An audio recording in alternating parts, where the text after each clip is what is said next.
Happy Wine Wednesday, everyone. Oops, my glass is backwards, isn't it? There's my seahorse.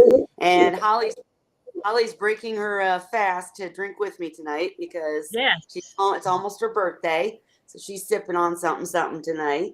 Ray's got his water per usual. I chopped all my hair off, so now I'm like I keep reaching for my hair and it's not there anymore. It'll grow back, but it's It driving me looks crazy. cute. I just got my hair cut too because Well, I dyed I it don't even notice first. the I Ray's hair's the same. well Ray doesn't pay but attention I to don't our. notice any difference. And Yeah.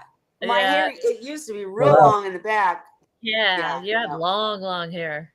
but it's because like all of this up top head, like anybody out there who's getting a little older, that your hair starts breaking, right? And so all this up here stopped here, and then the long underneath went down to here, but it was just it looked different, like it looked like separate hair. So I was like, wow, it's time to I'll make it all one length and let it grow out, Yeah, I got mine cut blunt because I had it in layers, but I'm turning 55 and my hair was starting to thin out. So I needed to make it look bulkier. So I had it a blunt cut this time and I dyed it again, so I had a lot of breakage. So they just cut all that off. So I'm getting a fresh start.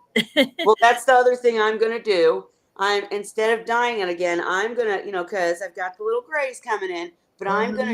I'm gonna try to do my sister-in-law did this thing called like gray wash or something, where Yeah, it's you were it's almost like talking gray about that. streaks, and then when your gray grows in, it doesn't look It as, blends in. Yeah. yeah, and it looks really good on her. We'll have to see. I guess if I I come in a bet few it'll weeks. look cool. I don't Well, have a gray hair in my head. You Really don't. would lucky stand you. out in all that white if it was there. Yeah. Oh yeah. Well, mine's not white yet. Mine still comes in dark. It's like a dark gray. So I hadn't dyed it since October, right around Halloween. I was trying to wait for around my birthday time. So my roots were like as long as my bangs are now, Yeah. just Yeah. about like 3 inches or something. So it was looking bad. So it was time. Oh, and it looks like we have someone joining us. Miss Sophie's joining us. Hey, Yay. Sophie, how are you? I'm good. How are you? Good. Hey, Noelle's going to be late because she's still working. what was it? Noelle's going Noelle's to going to be late. be late. Oh, okay. She's still at It, work.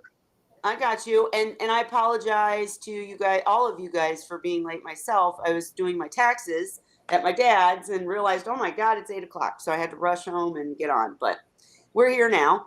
And you guys know I've got so much going on at home that I don't even remember from one week to the next what we were talking about. Like it's all news to me. But I know, Holly, you said that I had asked you to make a note to talk about Seahorse's eyes and their Yeah, eyes. because you had talked about something like you found out you wanted to talk about their eyesight or something because you had an update on your seahorse, which you hadn't shared with us, I think, because you were Oh, treating it for Popeye. And I think yeah. you learned something, maybe you were saying Oh my gosh. All so you right. Well, had an update. So it'll come to me as we're talking because, as we get into it, I don't know. What's new with you, Sophie? What's going on with your seahorses?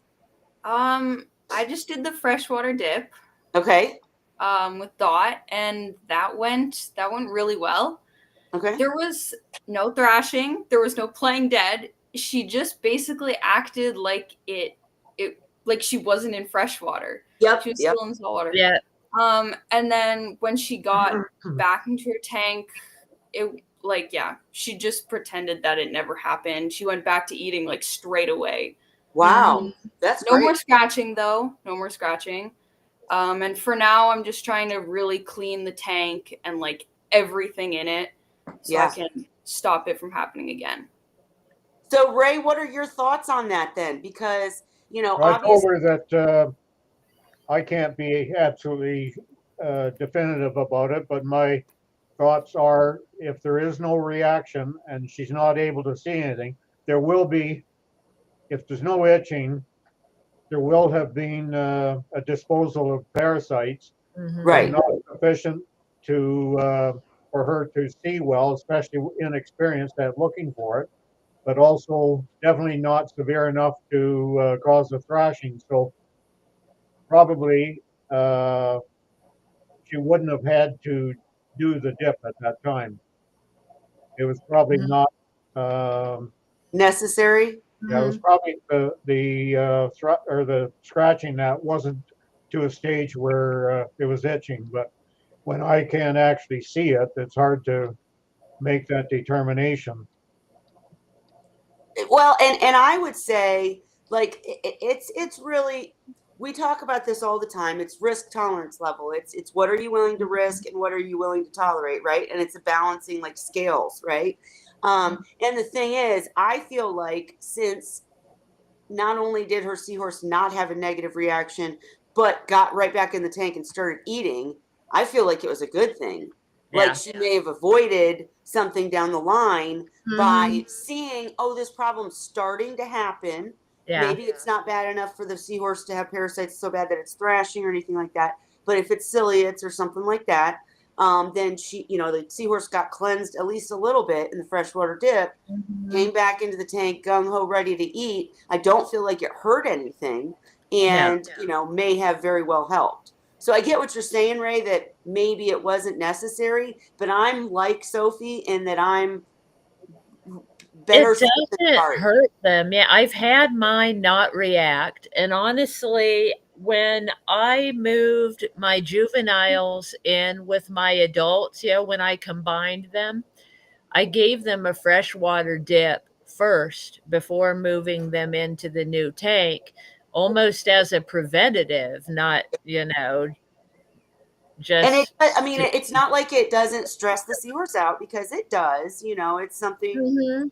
they're not used to, and you definitely would not want to do a dip and then put them into a bad situation, meaning like Mhm. anything you're worried about, because if they're we always say the worst time for Yeah. seahorses is when they're stressed, right? Because that's when their immune system is like lowest, and if they're Yeah. stressed out, they're more likely to get things. But in this case, it just sounds to me like um it worked, it helped, it sounds to me. And they don't always. I remember giving Sadie a freshwater dip, and she was just so nonchalant about it. I had a hitch in the goldfish bowl because I used a goldfish bowl to do it. And she just hitched up like it was nothing, and just hung out. And then I put her away back in the big tank.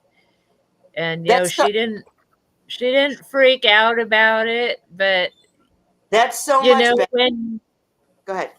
Go ahead, finish. when when you have ones, I think too, that you've raised yourself, like I raised her from fry, and so they're so used to you and so used to their surroundings and things, that I think they're more relaxed and more trusting of you than perhaps a seahorse that's not familiar. Or brand new. Sure. That makes Yeah. sense. But I would say too that I know I've shown the video on previous Wine Wednesdays. I'm not going to again because Mhm. frankly I'd have to find it. And it's like it's disturbing, right? To see a seahorse go through a freshwater dip when they react bad They freak out if they do have is a scary. bad case of ciliates or It's like parasites. the first time, Sophie left us. I guess she gave us her update. Mhm. Maybe she'll come back. But the I'm first sure time it's actually I ever had to do one on a seahorse that I got from an outside breeder, not any of the ones Mhm. we talk about today. Mhm. And I had asked Dan, because I had them in a separate tank and everything. They were different species. And I was Mhm. like, they're very dark. They're scratching all the time. Mhm. I have bad feelings, right? There was even like I even worried about I can't remember the word now, nematodes, worms, because when Oh, the seahorse had white string coming out of it at one point. It was just a really bad mhm. situation. And so when I did the freshwater dip, I was videotaping it, and I was actually on FaceTime with Dan and videotaping it because I was freaking Mhm. out as bad as the seahorse was freaking out, because it's just awful Mhm. when they're flipping and turning and thrashing like they're dying. Yeah. Just awful. And then they play dead, and then they jump up and they're thrashing again, and it's a terrible circumstance. Mhm. But you have to hold out, because it's worse to start a It's freshwater actually working. and not finish it, just like with any medication. It's Mhm. better to finish, even if you think it's not working or something's wrong, because by only halfway doing it or pulling them out too soon or whatever, you're creating resistant either bacteria or parasites that can handle that dip or that medication. So you always want to follow through on the complete procedure, whatever it might be, even if it's hard for us humans to handle watching it. So for Sophie's case, I'm really glad that the seahorse didn't react. And Yeah. I think the only problem that she was seeing was the scratching, right? Wasn't that What the was that? Yeah. the only What did you problem say? that I said the only problem that Sophie was seeing was the occasional scratching, right? Yes, Okay. So I mean, to but it me, had stopped And for a while and then started again. right. Go ahead, Holly. and I think too, I mean, Sadie does this all the time, and she probably has celiacs, but she likes to get massages and rub herself on things. And she'll sit with something and rub her head on it, or even her body. She likes to sit in the bubbles, Right. and she probably does have some celiacs bothering her, but it's just not enough, for it to be a thing, because she doesn't do it all the time. It's an occasional, So thing. Ray, She Ray? just You likes messaged to treat herself that way. right, but Ray, you said not probably has, definitely has celiacs. Mhm, Are you saying that because mhm, every tank has celiacs, or are you saying that I because the think seahorse? anything that's live has them. mhm, True, true. So you can't. This is not something that you You cannot can. eliminate Right. it. It's mhm, impossible. So mhm, keeping the tank as clean as possible and mhm, not worrying unless there's like with okay, so just back, I know I'm jumping back and forth, I'm sorry, mhm, but one of the things that people with fry typically do, I know Ray you didn't, but Dan, mhm, Alyssa, some, more of the commercial breeders, Cheryl even, and then myself, and I think even Holly, one of the things we did with fry is use formalin to just avoid scratching, because we knew that they were going to, because for some reason in a fry tank with all the, it's just so cram packed usually, and you've got the live feeds and whatever comes with that. It just so happened that treating with formalin almost as a preventative helped, right, in a fry situation. Now in an adult seahorse situation, that's a lot different. You can't just treat with formalin. And so the freshwater dip is a way to like kill off as many ciliates as you can, or if there's other parasites, and then, watch, because like Holly was saying, there are just some seahorses that like to itch and or like to rub up or against stuff. scratch I'll themselves. never Mhm, forget when I first got the ones from Vincent. One of them, I think the female, was constantly doing this against a rock. mhm. And I'm like, oh God, here we go. And I remember showing it to Chris Carey, and he was like, what's wrong? Why are you She's acting like just something's scratching wrong? her And I head, was like, yeah. well, isn't she scratching? Isn't that, an indication? And he was like, no, she's just, It just feels good, yeah. yeah. And Um, Sadie's like that. Like I said, she loves her bubble baths. She likes to rub on things.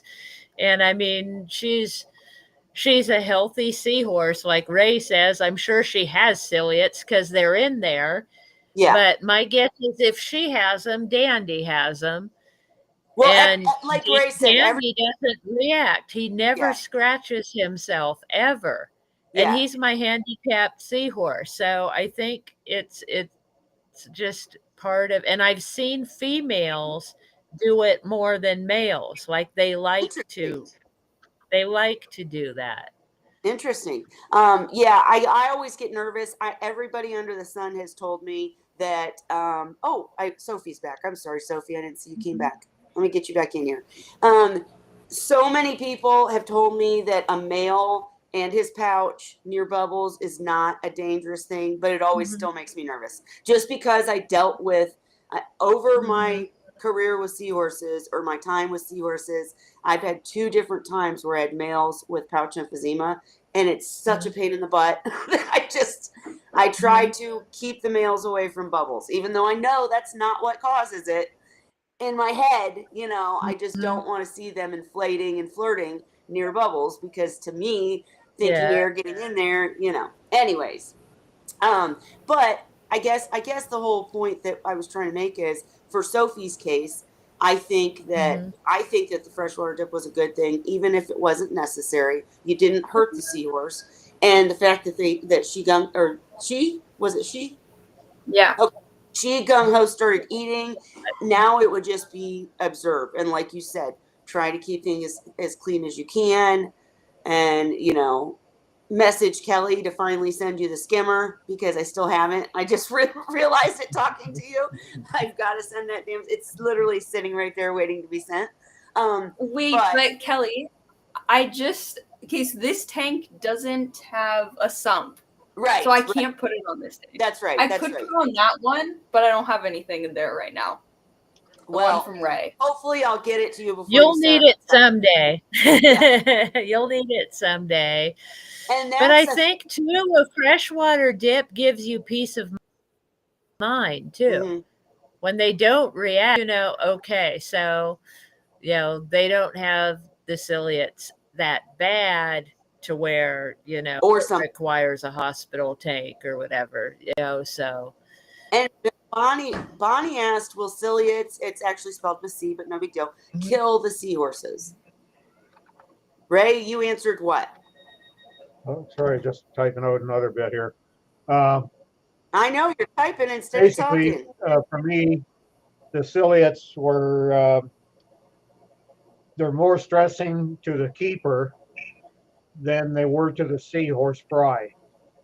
And in my experience, I found that if you didn't use the formalin treatment, I didn't lose any more than the earlier times when I did use the formalin.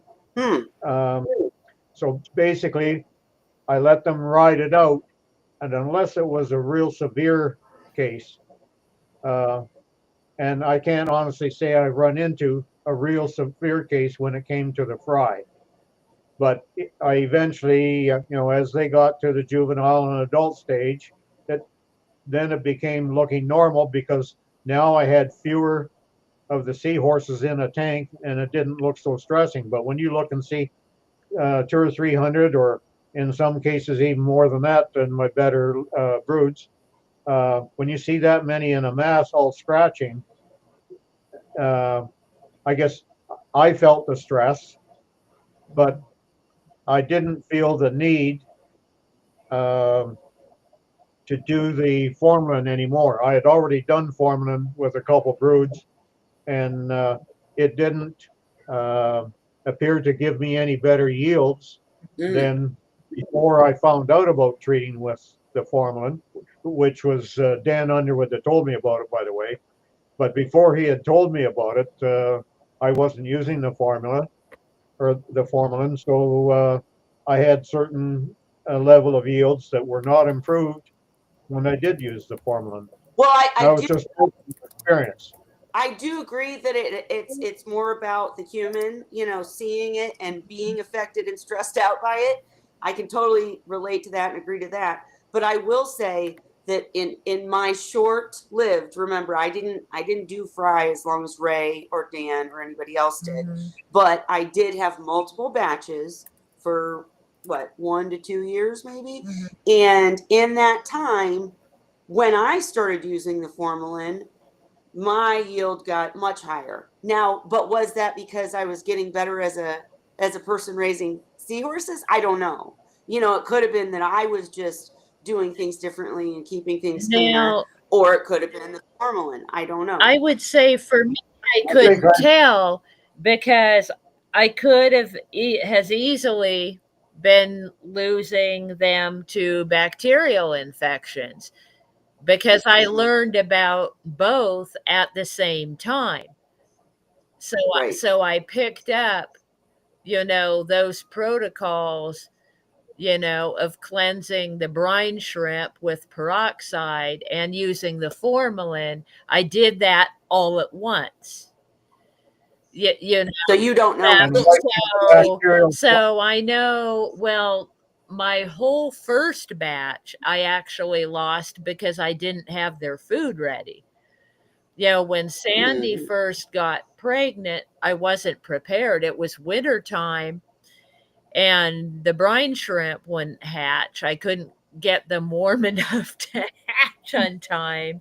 So I didn't have their food quickly. I wasn't ready. And also I found out later that first batch they probably wouldn't have survived anyway because they weren't they weren't healthy to begin with when they were born. So Sorry, so you just noticed. I'm like, she's got a prima donna. That you see the seahorse going back and forth. Look, I'm on camera. oh yeah, yeah, Sorry, go ahead, Holly. yeah, Go so ahead. cute.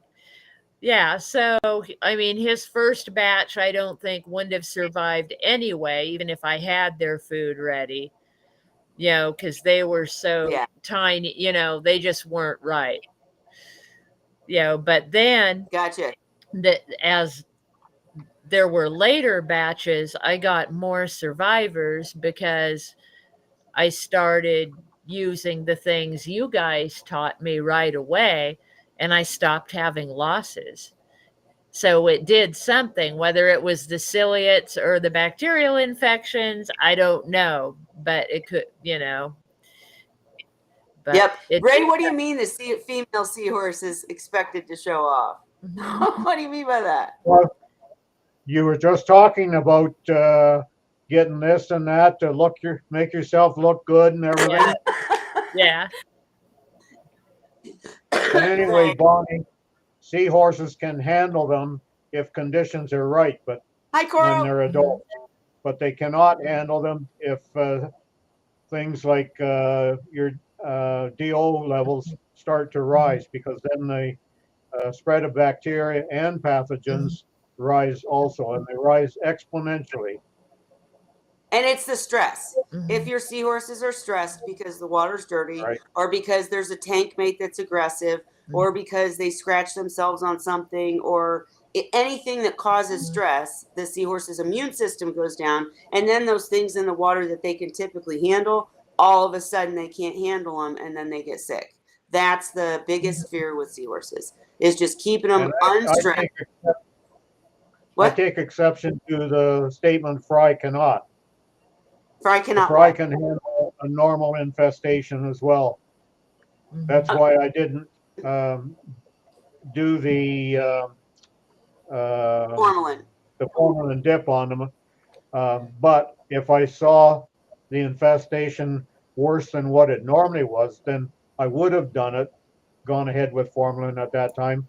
But I never ever saw any of mine get to that stage. Right. And well, and again, I don't have as much experience as you, Ray. And I would just say, out of my first batch of seahorse fry, I kept one alive. One seahorse grew up. I named her Little Cheryl because she was my little trooper. I named her after a friend that'd been through a really hard life and, come above. And, so I named her after her, and she was with me for years and years and years. I don't know why that one seahorse lived. She just was damn determined to do so, I think. Anyhow, then my second I'll make you batch, feel better. When I first started, uh, I was trying to raise reed-eye, yo, and it was the 10th batch before I succeeded. Now, that was because we didn't know a lot back then. And when I started raising these fry, I didn't know they had to have smaller food. I was feeding them brine shrimp. So I didn't have copepods at the time, but I was raising rotifers to sell to clownfish breeders. mm-hmm. So I started enriching rotifers, and everybody told me that wouldn't work. Well, my 10th batch, when I started doing that, they worked. I mean, you never know.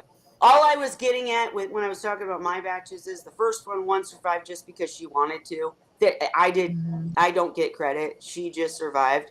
The next batch, I think I got 3 to survive, and you're talking out of hundreds. And I'm like, Mhm. something's not right here. And then just like Holly, I talked to Dan and I learned about cleansing their food with peroxide Mhm. before feeding and enriching their food before feeding, and then also treating with formalin for ciliates. So Ray, I'm not saying that they can't handle, a substantial load. I'm just saying when I went from raising 1 to 3, my next batch I had 90. The next one, I mean, like, so maybe I was just getting better at it. Maybe I was doing things differently in multiple different ways. Maybe it was the food. So I can't say that formalin is what made me successful with fry, but I can say those protocols did. Doing the food, Yeah. enriching, peroxide, and then using formalin in the tank. And nothing hurt anything. Like, it's not hurting them to treat them. So whatever. Anyways, Sophie, so at this point you're just in observation mode. Obviously she looks healthy and happy. Yeah, she's very active. I also wanted I to let love you it. guys know that so the person that sold me my seahorses, I've actually invited him to the meeting.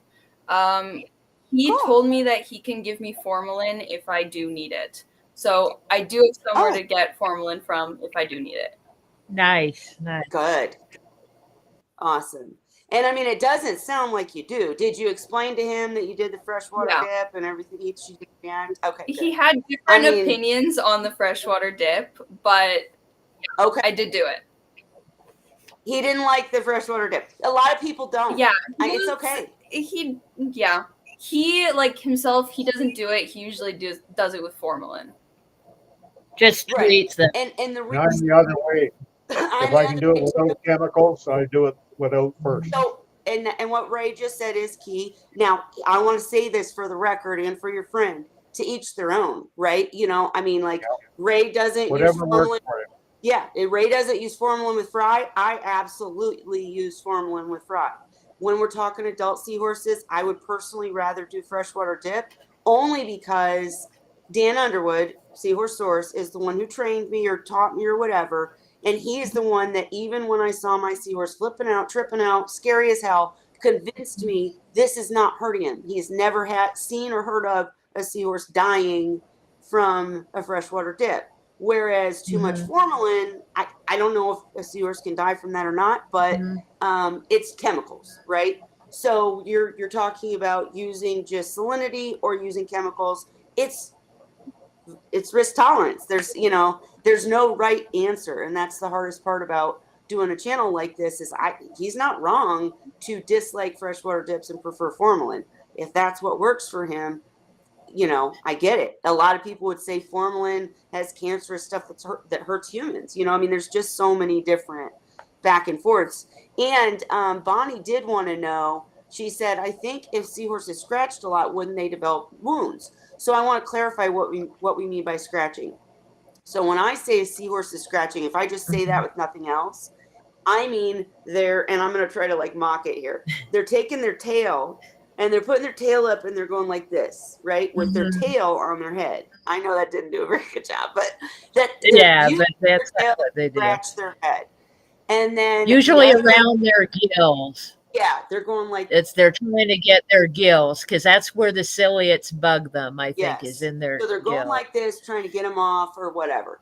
And then of course, like when I saw my seahorse scratching and I contacted Chris Carey and I was freaking out, this seahorse was literally rubbing Rubbing their on a butt. rock, but she wasn't scratching, Yeah, she was just, yeah, it's just like not, not getting holes in their skin or, yeah. wounds in their plates or anything. Um, Ray, Because it and you're gonna have feels to good. remind me what I'm supposed to talk to Noelle about because I honestly don't remember. But great, sounds great. What was that? What are we talking to Noelle about? She hasn't started into them yet. She's still doing her investigations. Oh, okay. So a newcomer chat again. Awesome. Sounds Yes, great. Okay. she's just a bit behind Sophie. Okay. Nice. Sounds good. Welcome. That's very cool. And Sophie, the other thing I would say to you is that, oh, I'm sorry. Wait, to finish the Bonnie question. Also, when we talk about this, isn't really scratching, but Holly and I talk a lot about most of our seahorses, or some very particular seahorses of ours, really like to sit in a bubbler. And that's not Mhm. scratching at all, but Mhm. we feel like it's They running like a something over them. massage. Like I said, I think it's in Yeah. my experience, it's been mostly the females. I actually have not had, and then Scrappy do like to sit in bubbles sometimes, but none of the males I have My seahorses, really interested in massage bubbles, but I've had a few females that really liked it. my males, females, and other, All those that of them. claim their sexes yet, all fought over the Robert King chamber. All fought to have that spot to sleep in. And Sophie, I'm looking at your tank. You don't have like bubblers, do you? No, I don't. I just have like the power heads. I've only seen it with my female seahorse. She likes to go in them, like go around in them, and, like go in, Yeah, Oh, look how go them in the across the tank. current. Yeah, yeah. Yeah. She's a dancer. Sadie's like that too, and she doesn't have a partner because Dandy's handicapped, and she's learned that, so she doesn't expect him to dance. But she dances by herself, and well, she'll look at, dance with the tar chamber, and she'll yes. dance. And I don't think, because we've talked about they see themselves, can they not? Is she dancing with the reflection? And I've come to the conclusion she's not, because she'll go to the corner that's blue, because you've seen my tank, so the whole background is blue. She'll go to the corner where there's no possible mirror image and dance with herself in that corner where she can't see herself. So I know she's just dancing because she likes to dance. And, We're gonna say hi to Noelle in a minute, but I'm gonna see. I can't remember. I don't really know how to make Sophie big. But if you guys are not paying attention to Sophie's tank, let me see if I can make you big real quick. yeah, she's all over the place. Dot. Yeah, Dot is her name, huh?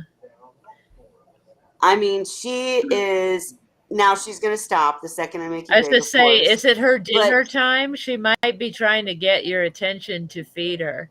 My I seahorse does already that. fed them dinner. Actually, I have both of them here now. yeah, no, I saw. Are you seeing a lot of flirting? Honestly, it's kind of gone down. So the good news, okay, I don't want it to feel like a false alarm, but I think Fitz might be pregnant. Oh, Yeah, we'll have to see, but I think he might be. Nice. Is he? So they were flirting a bunch, and now he's kind of standoffish. He's gotten like a little bit, but not a lot. But his pouch kind of.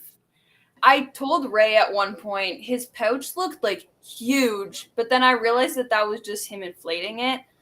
Mhm. Now Right. it kind of looks like it's full, but without being like huge. Cute. Okay. Hey, let's keep watching and I'll see. I warn love you it. too. I I will had a bring up- male that would get pregnant, and I could never tell that he was pregnant because his pouch kind of always looked kind of big, and he surprised Yeah. me every time.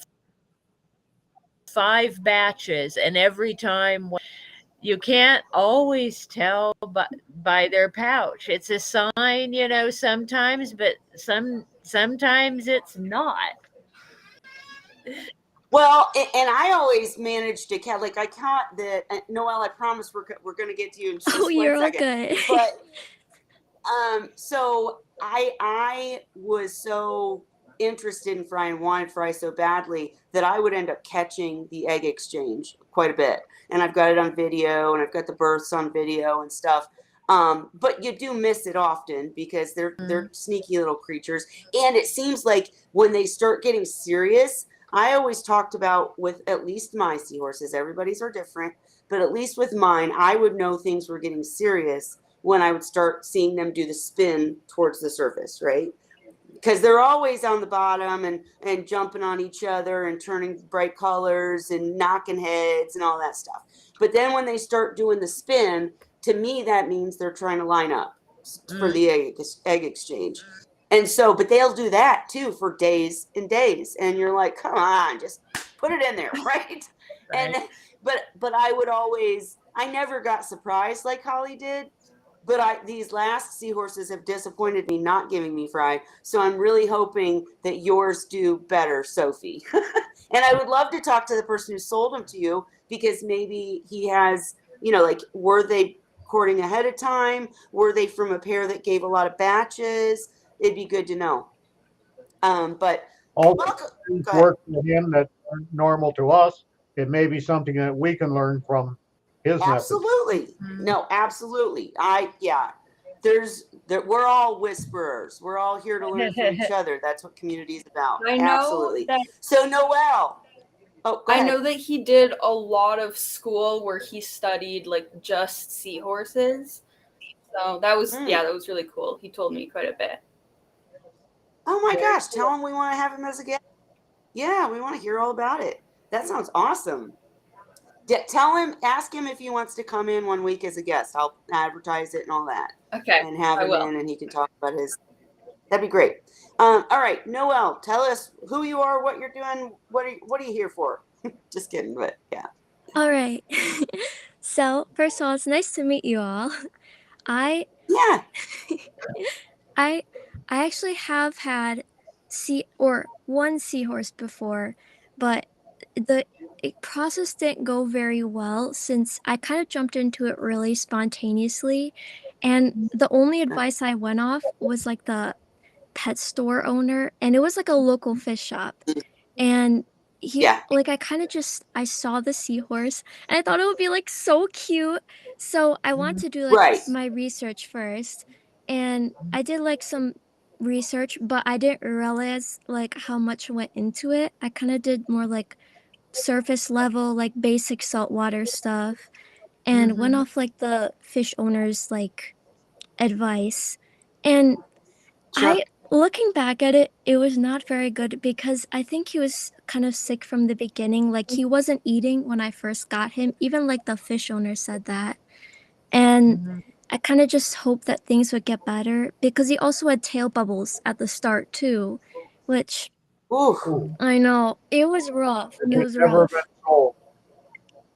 Anyone that would sell anything that is not well, I wouldn't have anything to do with them. Period.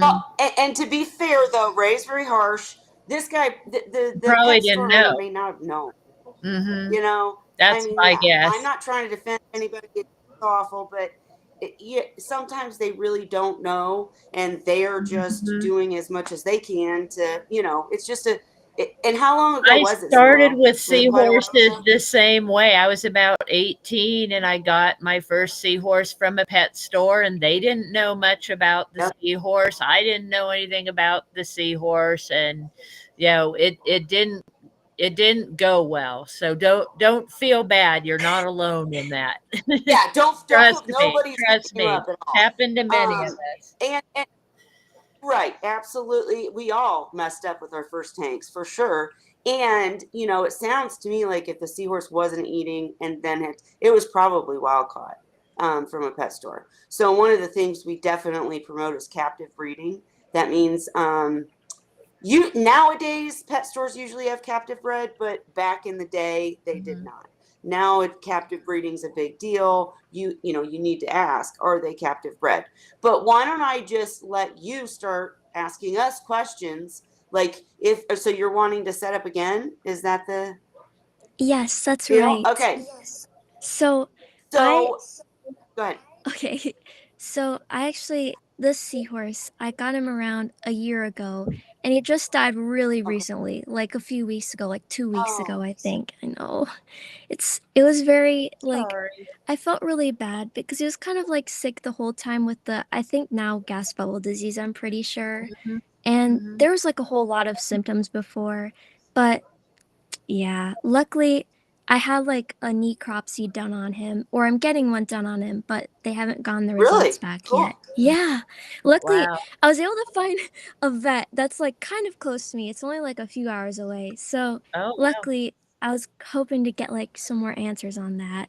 But Oh, basically, that's gonna be Oh, I'm sorry, I didn't mean to interrupt you, No, but you're that fine. is seriously amazing. Like that's the thing that all of us need to learn more And that about could gas help a bubble lot of disease. us when you get the results Yeah, back.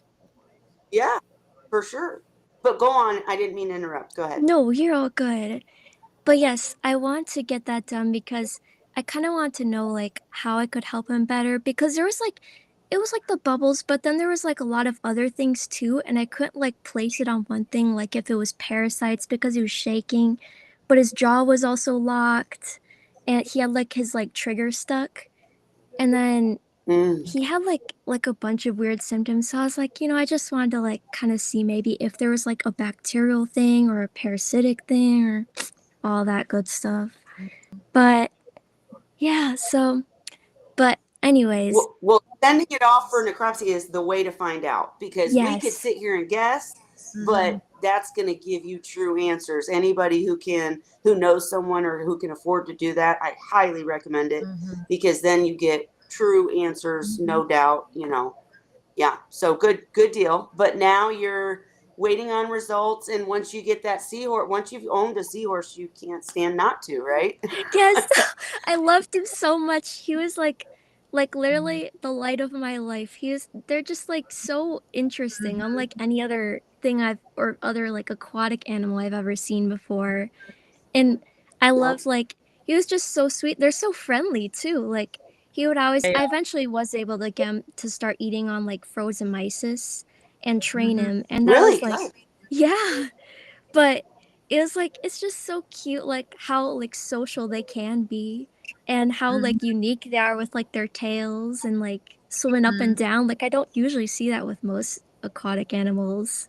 Yeah. And now I Right. just like I'm like so curious. And that's actually how I found like the Seahorse Whisperer channel was because I wanted to like know what I could do better to like help my seahorse and like really do my research this time so I can set up like a Yeah. good tank for like my next pair I plan to get. And I do want to get a pair instead of just one so that they Mhm. can because is it correct that they're like social, like pretty social or like they need a They Really are pair? so. social. Mhm. And I just had one quick question for you. Like in your first tank, was there just the one seahorse or was there other stuff? So it was It was the one seahorse. I was originally planning to get two, but the other seahorse died before I even got him. Like at the Oh pet jeez. store. It was Aw. it was a whole bad thing. Oh But yeah. I mean um you were trying to do good, but I Yeah. get it. Anyways, go on. but yes, it was the So you were trying to seahorse. get two, but sorry, go ahead. No, you're all good. But in my tank, it was okay, like but not great. I had like live rock because I knew I needed like some sort of like bacteria to break down like the nitrates or Mhm. whatever. And then I had like hitches, like fake hitches, because I didn't want to get into like like macro algae or like corals yet. But I do want to do that with this new tank. But Mhm. it was pretty much just like a bunch of like fake hitches. I had live rocks, very basic filtration system. I originally had like a hang on back, but then I like was just about to switch him to an all-in-one tank, which was like bigger and deeper, but then he died like right before that. So I didn't really get to see how that one would have gone. Mhm. But yeah. So it was kind of like a pretty basic setup. But I really want to like get a sump for this new tank before I start it.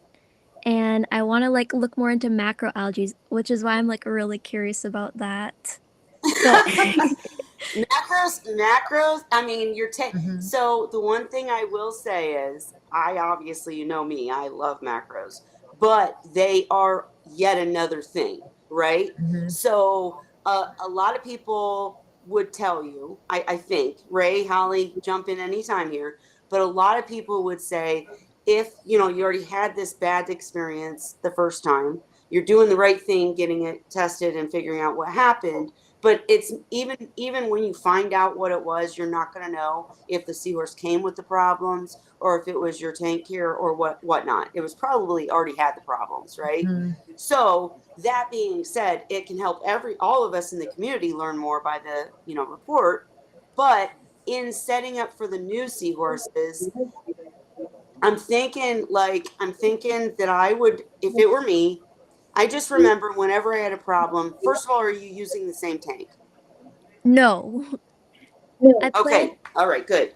So I did like I was just about to transfer him to like a bigger tank and it was like an all-in-one tank. I think it's like a 35-gallon all-in-one tank, but I want to instead now get even a new tank and I plan on transferring into that new one. Okay, Ray, I'm going to have you start with your thoughts and then I'll have Holly go and then I'll go. And so we don't all go at once. Holly or Ray, go ahead. Okay, Noel, there are different opinions that different people have on the best way to raise seahorses. And I can give you what my opinion is, and the others can chime in and tell you what their thoughts are on it too. Some of the things we agree on, there are some things that we disagree, but it's not that something that someone else has isn't going to work.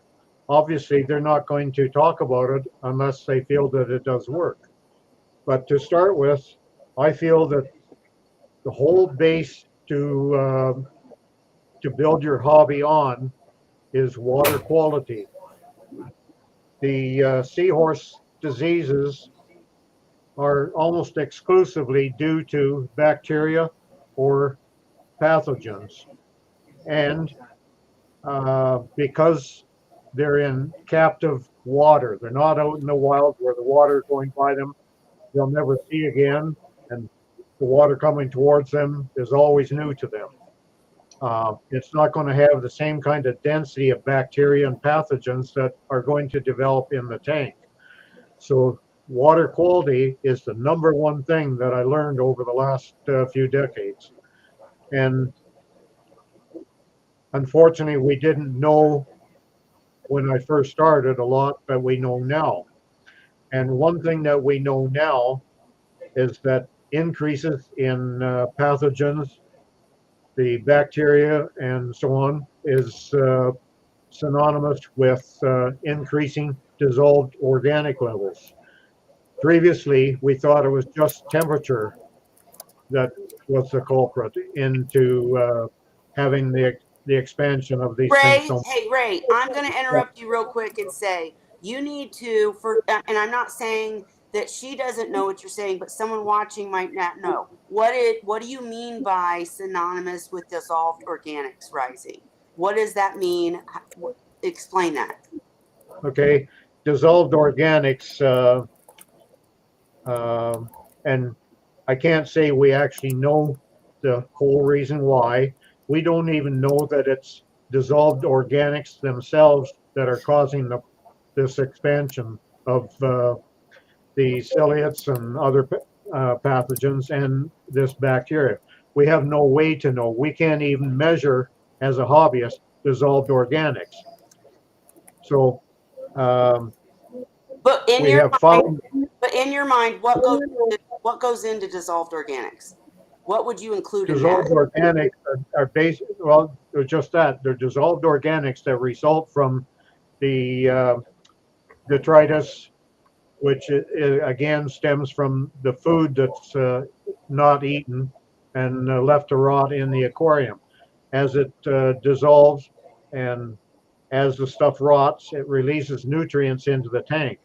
These nutrients are containing a lot of different chemicals and so on, but they're releasing organics. And as these dissolved organic levels rise, it may be that they're causing them, but it also is likely that something else is rising at the same time that the dissolved organics are. And it's an unknown, but we do know that as dissolved organics rise, these other uh, the bacteria and pathogens rise also. Unfortunately, they don't just rise on an even scale upwards, they rise exponentially, which means, uh, how do I say it? For They're temperature, I would say each rising degree, it doesn't just go up proportional to that.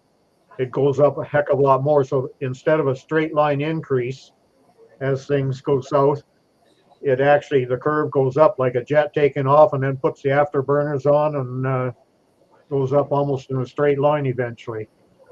But are Uh, we basically saying, I'm sorry guys, I'm back. Are you basically saying, I mean, because I like to put things in layman's terms because she might understand, but somebody watching might not. And when Dan explained this stuff to me, I was like, hold up, are you talking about a dirty tank? I mean, are you saying that uneaten food and detritus buildup causes more bacteria and pathogens? And that's it, right? In a nutshell. yeah, but the thing is, you can have a tank that doesn't look dirty and you But think it's not dirty, but in terms of what's needed for seahorses, it is dirty. They okay. create uh, such a dirty tank that we don't even see it all. We see when there's food left over that they don't eat. And because they don't eat, most times they won't eat anything other than a piece that's really ideal in their eyes. If it's a partial piece of mysis, um, most seahorses reject those partial pieces. Not all, but most do. And so that gets deposited somewhere in the tank. Maybe it'll get picked up with the filtration system if you have sufficient flow, but much of it doesn't. Some of it will get trapped and you don't even know it's there because it's hidden out of view. All this combines to make dirty water. But in addition to that, when a seahorse snicks up a piece of food, Yes. they masticate that piece of food inside. When they go to swallow it, they swallow some, but there's microparticles that they eject out through the gills into the water. I've got videos Again, of it, guys.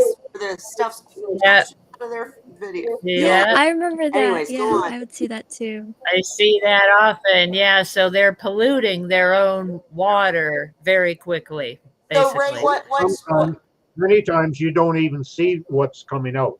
There right? are some seahorses that make it quite visual. The Mhm. amount that they put out and the size of the particulate matter that they put out make it visible. But there's many other seahorses, and that, in my case, I've had an awful lot of seahorses over the years.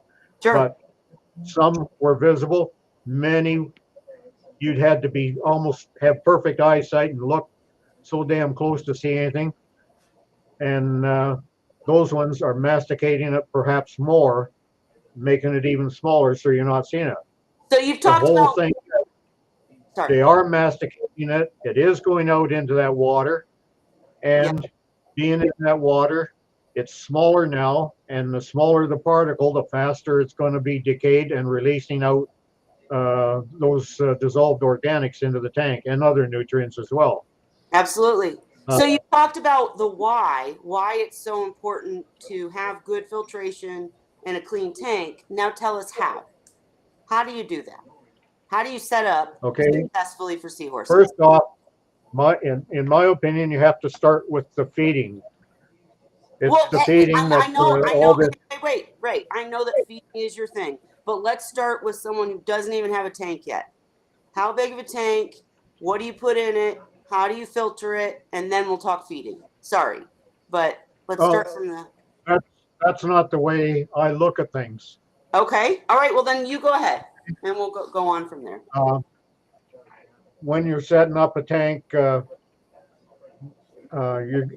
bigger the tank that you have, for the numbers of seahorses that you have, the more forgiving it is. So that if things start to go south, it gives you a little bit more time to make corrections.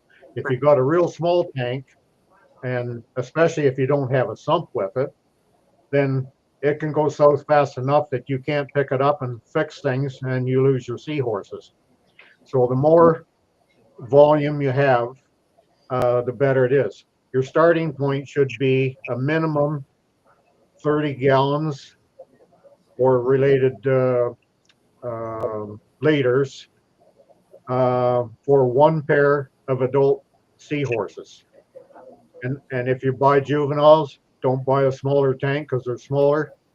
They're going to get bigger quite fast. Make it big. So minimum 30 gallons and preferably with a sump on top of that.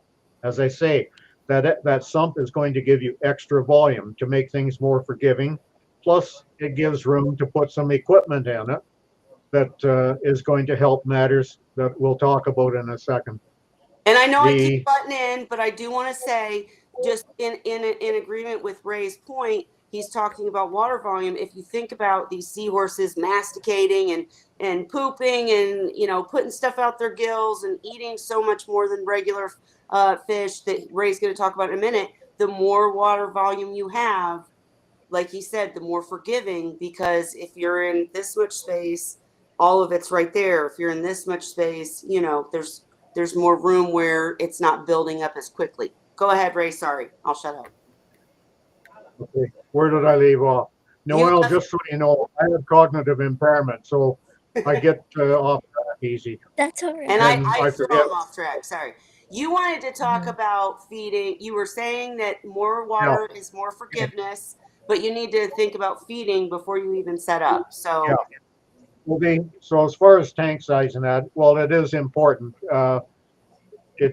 It depends on you, and you can have a bigger tank, and when it comes down to it, to be honest about it, you can make a smaller tank work too. It's not recommended because it's something that for work. it's easier to do when you have a lot of experience. When you first start off, you're likely going to lose livestock.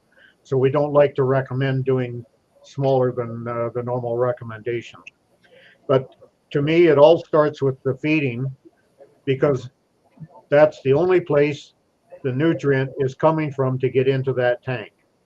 You're not adding other stuff in there that's going to decay other than their food. Okay, and with seahorses, they have a very rudimentary digestive tract. They don't have a stomach. So when they start feeding, they fill that digestive tract, and if they keep on eating, it pushes that food through the tract and out in the form of feces. And if it's going through that tract too fast for them to absorb nutrient from it, the feces are going to be even more nutrient laden when they come out, so that when they dissolve, there's more nutrients released in, causing our problems. So the best thing we can do is to feed them small amounts, frequent times. And in my experience, 10 to 12 minutes is probably the ideal length of time to allow them to feed. And then at the absolutely worst interval, you want at least 20 minutes to an hour before you feed them again. Longer is better. So if you can space out, say, 4 feedings through the day equally through the period, that's ideal. But when you're working and when you're young, you have other aspects to your life that have to be a part of it. And it's not always possible to space those out. So if you get up in the morning, feed the seahorse. Before you go to school or work or whatever, a little later, if it's 20 minutes, half an hour, or even more, feed them again. When you come home, you can feed them again. Before you go to bed at night, you can feed them again. But by doing this smaller amounts, it's doing 2 things. It's giving them time to get nutrition out of the food that's in the digestive tract if you're not pushing it on through. And also, if they're not pushing it on through, that feces that they do produce won't be as nutrient laden. No, and yeah, the odds of having excessive food lying around decaying that they're not eating is less. If you get used to, you'll get used to seeing how much you have to put in the tank in order for them to consume it in 10 to 15 minutes. Originally, or at first, when you first started doing it, you might put in too much, and then you may have to start vacuuming out the excess before the next feeding, because the longer you leave it there, the decay process is already starting as soon as you put it in that tank. So the sooner you get it out, the better. I have a video about that too, guys. Anyways, go on. Okay, so that's my basic thoughts on feeding, and not everybody agrees with me. And some people like to feed in a dish, and some people like to broadcast feed. Some do both. I myself prefer the broadcast feeding because it promotes some exercise for the seahorses. They're not all that active because it's hard for them not having a body and the fin shapes that promote I don't a know. more Some active of these weight. seahorses seem pretty active to me. They're Yes, all some are so more than big. others. I know, Not, right? but I'm putting yeah, compared to fish, they are not active. I get it. Okay, That's true. so I gotta tease Ray. Okay. by promoting them to go after the hunt down the food, you are giving them some exercise, and it's my belief that exercise isn't just for humans. Okay, Amen. so Next point. you can still just make your you can make your own decision on whether you want to uh, feed in a dish or if you want to broadcast feed. But um, that's a personal decision you make. I do Back absolutely like your past point the about feeding stage, okay. now it's a case of until you get used to knowing how much food to put in there, you have to siphon out the excess as much as possible because it's not all of it's not going to be kept in suspension long enough for your mechanical filtration to remove it all. And it's important to take maybe a large bulb turkey baster, or in my case, in the old days, used to have battery fillers that had a big bulb on them and a narrow neck, and I could fill that up with the water and squirt it all around. And places that I couldn't see, it would blast out this detritus and uneaten food so that I could either some of it sometimes bad enough I could scoop a mesh net down there and get a lot of it out, but also uh, by blasting it into the water column, some of that is going to now be picked up in your mechanical filtration. Mechanical filtration, anything that traps this extra food and detritus needs to be cleaned out at a minimum twice a week. As it's sitting in that filtration, it's decaying there. The So time water out, is going. Ray. Time out, because you're kind of explaining it to me, anyways. Maybe I'm crazy, but to me, you're explaining it backwards. You're explaining the food can't sit in mechanical filtration for more than 2 days, but you haven't said what mechanical filtration is. That's because we can get into that afterwards. Okay. I'm All I'm right. talking about It's mechanical kind of going filtration long. now. Okay. Okay. Go ahead. Go ahead. Okay.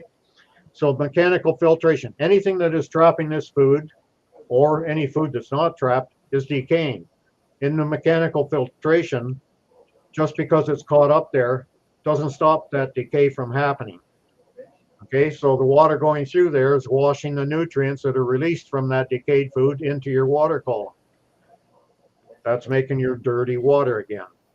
Okay, so the sooner that you can get that out, the better. Obviously, if I did it every day, that would be much, much better, but you have to be realistic. It's not too practical to do it every day. Um, there are a lot of forms of mechanical removal. There are hang-on back filters. Um, my favorite is power heads with what's called a quick filter attachment on them. So the power head is taking in the water through this quick filter, and then it's ejecting it across the tank, and your seahorses can ride the flow and have fun in that. But the quick filter on there, for me, I love because it's so easy. An extra quick filter, or if depending on your size of your tank, well, even on a 30-gallon, I usually would have two of them. There's one there. Sophie was holding it up there. That fits on the bottom of the power head.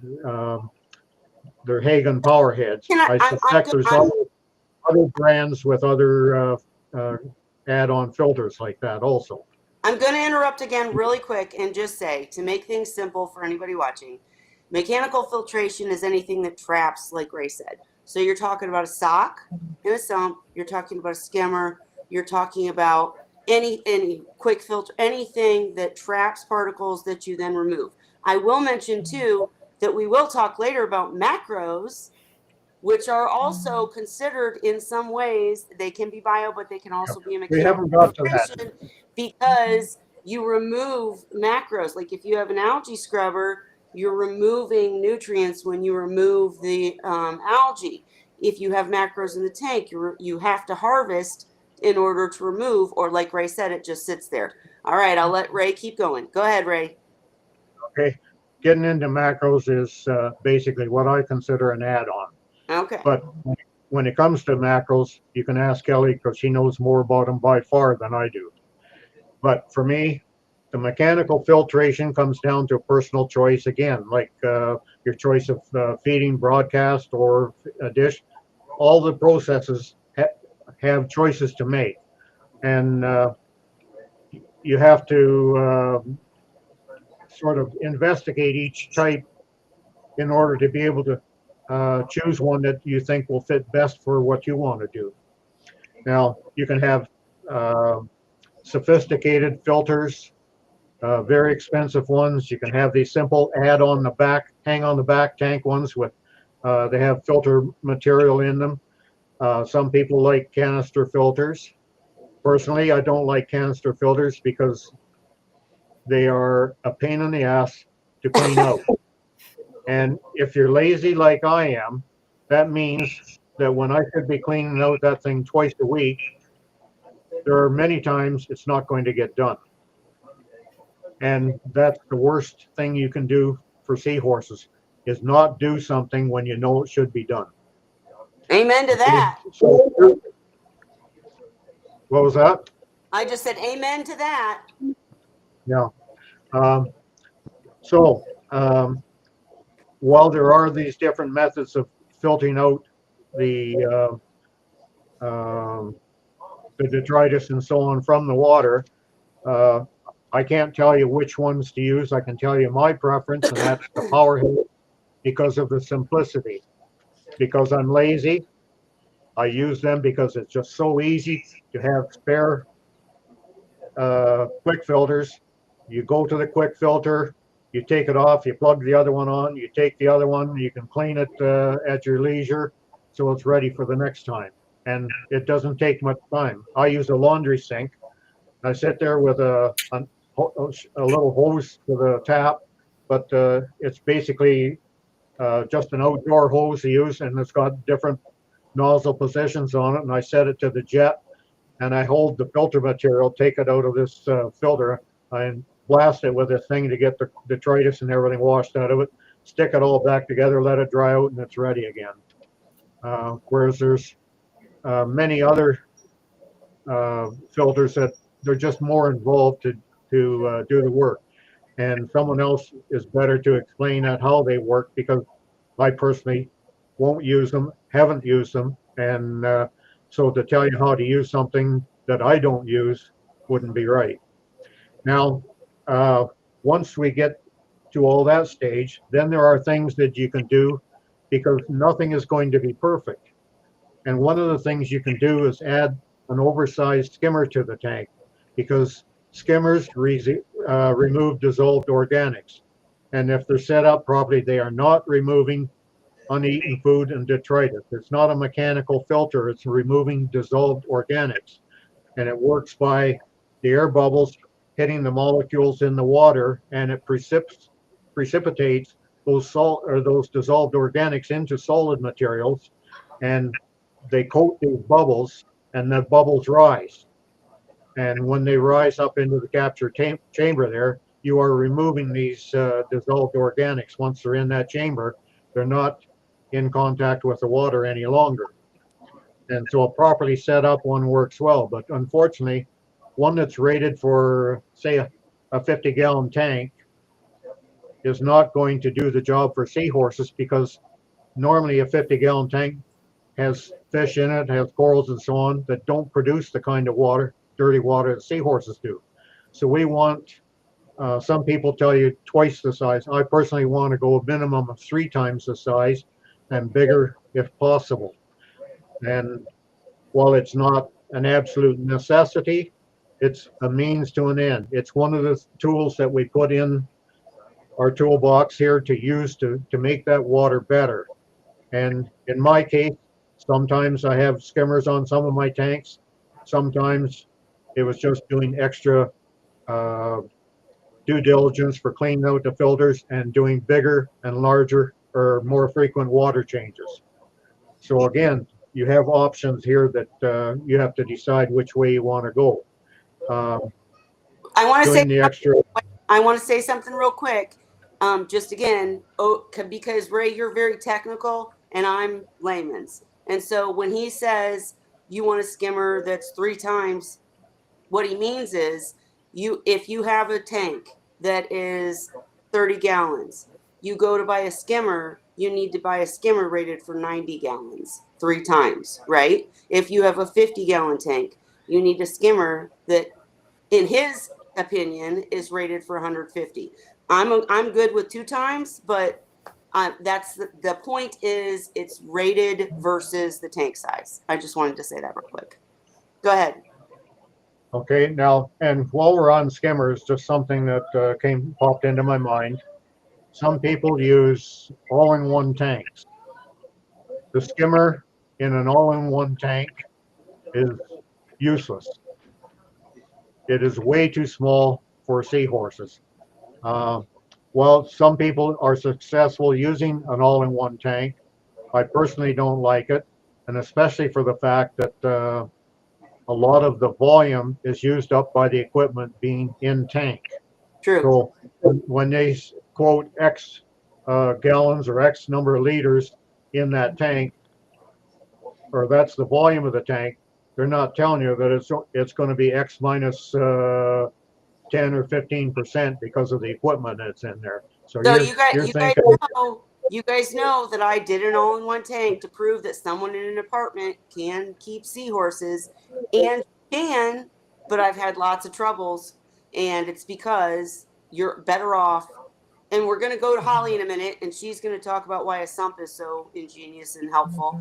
But basically, in an all-in-one tank, you're limited in water volume, and you're back in that crammed space. Whereas Ray is saying most of it's taken up by equipment that doesn't work as well as it should because of the state of the placement and because of the size and because of everything else. You can do an all-in-one tank. I've proved it, but I've had lots of problems. Ray, did you have anything else, or I'm going to go to Holly? no, All no. Where did I leave? What did I say last? Skimmers. We're talking about skimmers. Yeah. Well, anyway, the skimmer, when you're setting up a tank, the other thing you have to be cognizant of is when you choose a tank, a stand, and a sump for that, you have to be sure that the skimmer that you choose is going to be serviceable. And first of all, that you can get it in the room that you have there, because it's going to be bigger than normal for the kind of volumes you're talking with. So be very aware. Don't go buy one and then find out you can't get it in the damn sump. Then the other thing is, now to talk about sumps. Sumps are traditional in that they have baffles in them, so that as the water passes from one end of the tank to the other, the sediment, the heavier particles drop out first, and then the lighter ones drop out in the next one, and so on. In my case, I don't use a sump for that reason. I'm not wanting that stuff to be settling out in the sump. It's going to happen somewhat anyway, but if it's there, it's decaying, it's causing problems. I have, for a sump, I use just a tank, and at one end of the tank, the water is overflowing the tank and coming down into that end of the tank. The other end of the tank has a pump, and it's pumping the water back to the tank again. In between is where I have my biological filtration, and in my case, I just use live rock. But there's all kinds of other things that you can talk with the others about, and they're more knowledgeable on it than I am because I have never used anything but rock.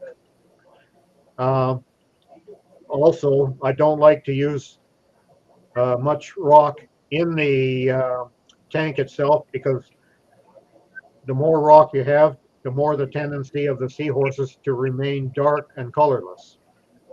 So twofold. So for me, the sump is to put things in it that I need and aren't in the, I don't want in the main tank.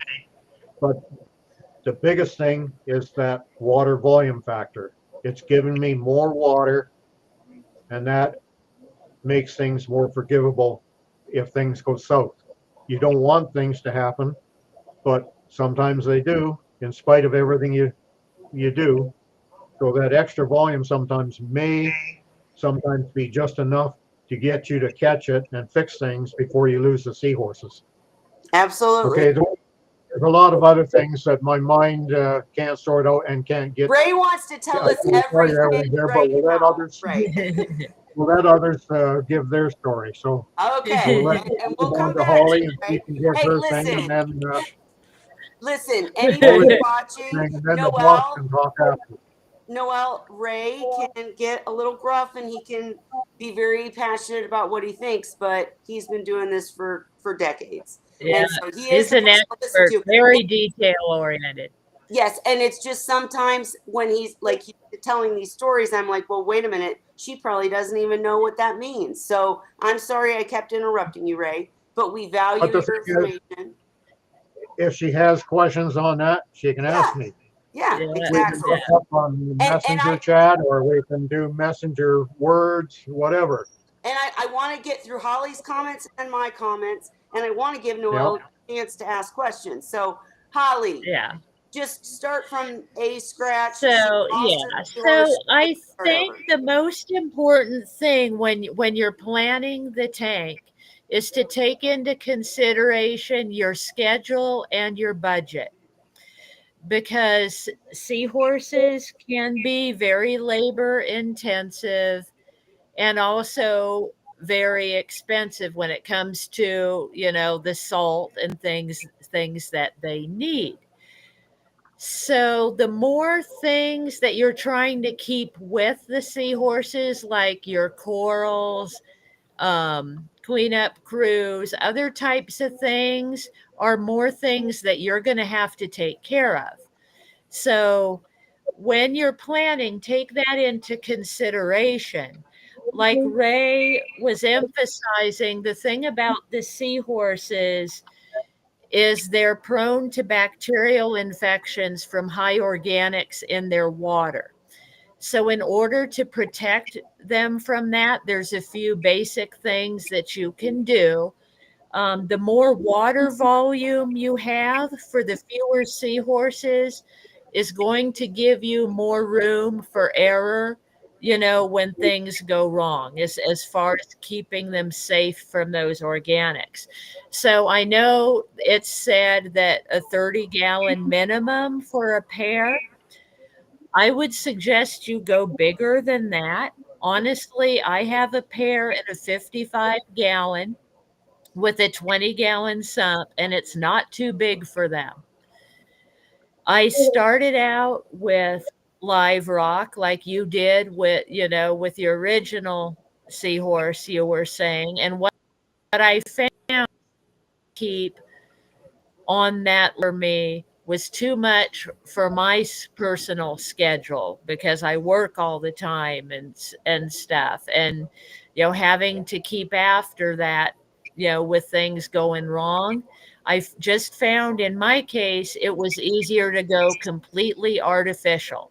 So my tanks have all artificial coral and things. The way I manage it, artificial rocks, everything's artificial. And as I need to, those things get rotated into a bucket with a bleach solution where they sit for maybe half an hour. They get rinsed and then allowed to thoroughly dry so that they're sanitized for the seahorses. I use a lot of mechanical filtration, like Ray was talking about, and like Sophie showed the quick filters. I use those in my tanks along with a sump that has filter socks, which I change out every day. Protein skimmers that are sized for 4 times my tank size, actually, and I clean those out every day. The cup's not full, they get water in the cup that accumulates stuff, but I don't worry about that. I pull the cup whether it has anything in it or not, and I wipe it down with a fresh, clean rag every day just to help keep fight against those organics, because there's all kinds of things working against you, I found, when it comes to that. Like I was discussing with these guys last week, I found out that my RODI maker, that's making their clean water, wasn't working properly this whole time. So I'm getting organics from that I didn't know about. So, like I'm saying, the more prevention you can have in place, the better off you'll be if things do happen. So, I would suggest, go as big as you can with a tank so they have as much water volume, and figure out like the macros you're interested in, things like that. They're all fun to have. Like the more creatures and plants and corals I think you have in your tank, they're fun and interesting to have, but figure out what their needs are so that you can think for yourself realistically, am I going to have time to take care of all that? Do I have the budget to run all this stuff and take care of it? Because realistically, I've kept seahorses when I was raising my juveniles. I didn't have them in a tank that had everything they needed. I had an old freshwater tank with hang on back. They didn't have a sump. They didn't have a skimmer. They didn't have all this fancy stuff to clean their water. I was still successful with them because I changed their water out every other day. And that's a lot of labor. So the equipment and things that we use helps cut down on your labor. It helps with things that could go wrong. So I think the bigger you can do the water volume, the more mechanical filtration that you can run. Being careful about cleaning up after they eat, all the things that Ray said about, feeding them in small amounts, a few times a day, making sure you clean up after them every time. Those are the really important things.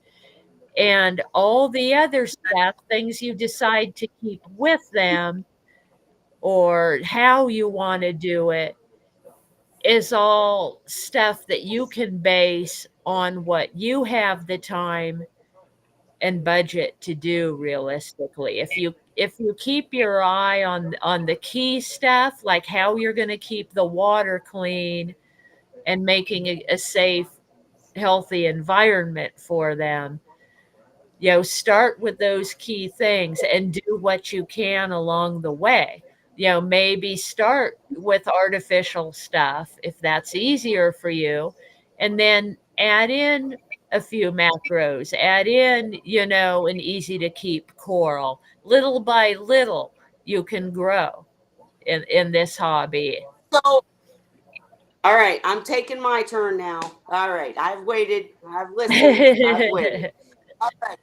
So she brought up a couple of very key things that haven't been mentioned yet. And that is, if you're planning to do macros or coral, you have to consider lighting. And when you consider lighting, you have to consider temperature. So with seahorses, we recommend keeping them under 74 degrees.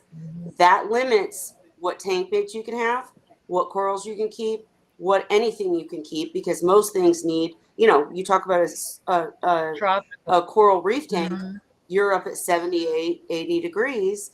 And no, seahorses need to stay under 74. The reason for that is because, putting it in basic terms, the bacteria in the tank that is ever present grows at a specific rate depending on temperature. Okay. So the higher the temperature, the faster the bacteria grows. And with seahorses, with their weaker immune systems, if you go above 74, many times people have problems because the seahorse can't handle the bacteria in the water that is growing faster than they can handle it. So, long story short, you just need to keep your tank beneath 74 degrees. If you're going to do macros or anything like that, then you have to consider what they need, like Holly said, and they need lighting. And so once you add, because in a normal seahorse tank, you don't even have to have lighting. Mhm. I mean, that the lighting's for us. The seahorses don't need the light. They don't care. And so the lighting is just for us to see them, and or to grow macros if you're doing a macro tank. The other method is to keep macros in the sump. You can have this beautiful macro sump, like a refugium, and keep the lighting down there, and then the temperature up there isn't as hard to control, I guess I would say. But temperature control is key. If, I'm going to go with if the light, 30 if you've gallon. got a 100-watt light over the top, and take it I down, put a know. 100 I watts know. over the sump, I don't understand that. I said, if you don't keep macros in the tank, but you do keep them in the sump, and you use an LED red light to build a beautiful macroalgae tank sump, then you're not disturbing the water. Yeah. Typically, Yeah, I the algae understand there's don't some give and produce the same heat. Right. LEDs are the key. So, anyways, I'm going to go back to the basics, and I'm just going to say, for anybody watching this that is looking to set up for seahorses, Noelle, I promise I'm going to let you ask your questions in a second, because we've been blabbing this whole time, and you've just been like, ah. Okay, so 30 gallons per minimum. The reason is organics. We like sumps. I've done an all-in-one. I've done tanks without sumps. I usually have problems because I'm lazy. And if you don't have a sump, you have to do more water changes. If you want, and you can do that, but you got to be serious about doing more water changes and really cleaning up. If you choose to have sand, you've got to vacuum that sand and get any uneaten food out, because it's just so dangerous to seahorses to have those organics in the tank. If you want a tank like Holly's that's completely artificial, you have to make sure that you have a sump, because you have to still make sure the tank has biological, mechanical, and possibly chemical filtration. One of the things we really like to use, and I'll talk to you about this on the side, Noelle, is K1. And I have a K1 media reactor that literally, I know if everything else goes bad in my tank, that K1 is still going to keep it biologically functioning.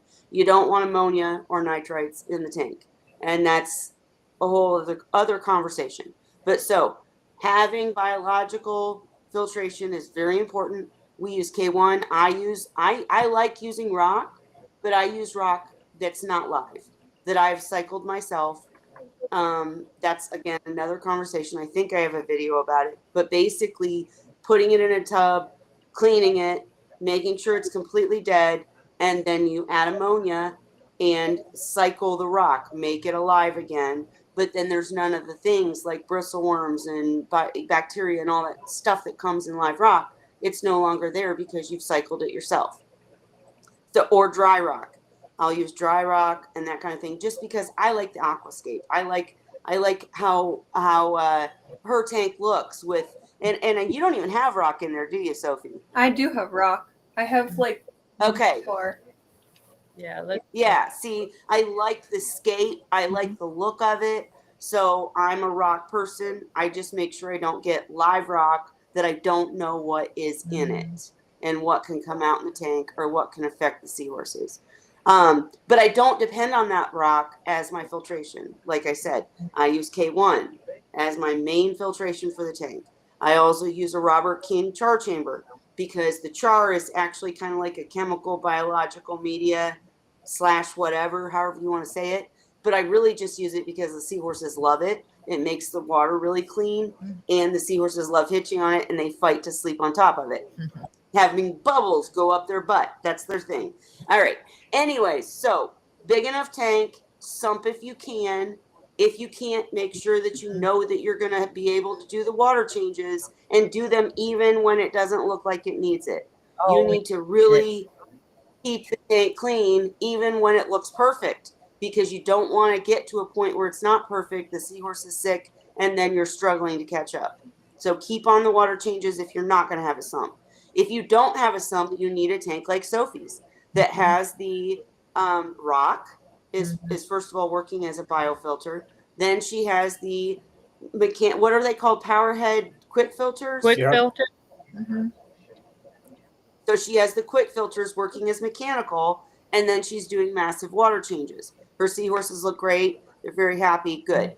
In a preferred tank, if I set up a seahorse tank tomorrow, I would go with at least 40-gallon tank if I'm going to have a pair.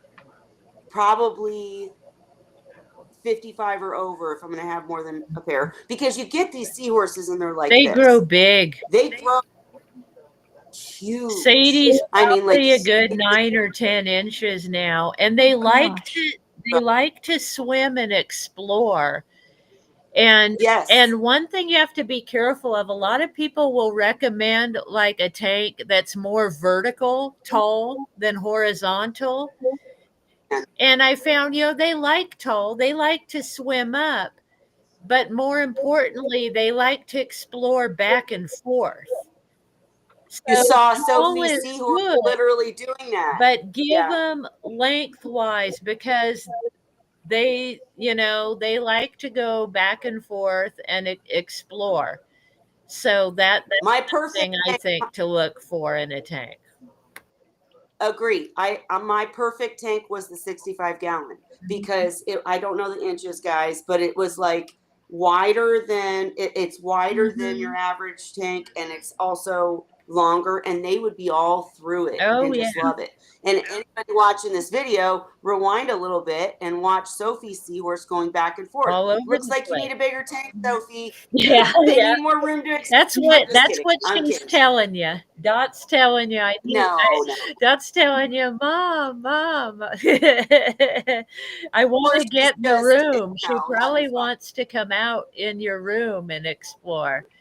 I think I've seen that. But They look, because they pay attention. They'll see you coming from across the room, and they'll act like they're trying to get there. Yep. They're like puppies. Yeah. But again, going back to the basics, just get a big enough tank. Make sure you consider biological, mechanical, and if you want to, chemical filtration. Biological, again, it either has to be rock. I would absolutely recommend not using live and instead cycling yourself. I have a video on it where I can walk you through it on the side. Mechanical, you're talking socks, skimmer, quick filters, things like that trap the bigger stuff.